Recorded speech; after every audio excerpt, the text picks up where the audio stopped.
So how did we get here? Gao Yiming takes a look at how tensions have intensified in recent months. Geopolitical tensions are reaching a boiling point between the two members of the former Soviet Union. NATO has been considering taking the pro-West Kiev into its camp, but Moscow says that would be its red line. Troop movements have become ever more apparent since late last year. In November, Ukrainian President Volodymyr Zeleskyy said there were nearly 100,000 Russian troops near the border. Russia denied this movement and accused Ukraine of a military buildup of its own. But Moscow made its demands clear. It wants legal guarantees that Ukraine will never be part of NATO.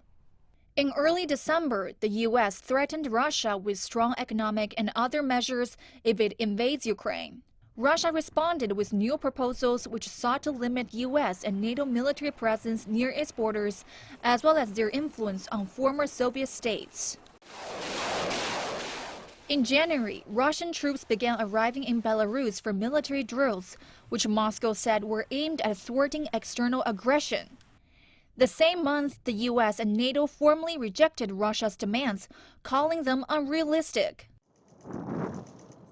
Soon enough, NATO put troops on standby and sent ships and fighter jets to bolster Europe's eastern defense.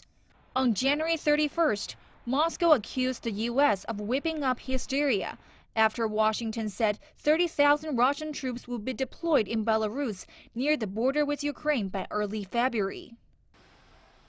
World leaders have been trying to find diplomatic solutions to the crisis. Notably, in February, the Normandy format met in Berlin. The diplomatic grouping of Germany, France, Russia, and Ukraine was created in 2014 to find a peaceful resolution in the eastern Ukraine's Donbas. An armed conflict in Donbas started in 2014, which pitted Ukrainian government forces against pro-Russian fighters for control over much of the two heavily industrialized regions of Donetsk and Luhansk. More than 10,000 people died in the conflict, which saw the two regions declare independence. The Minsk agreements were reached between 2014 and 2015 to try to deliver a ceasefire, but the protocols were never properly implemented. Shellfire has intensified in recent days all along the front line in Donbas.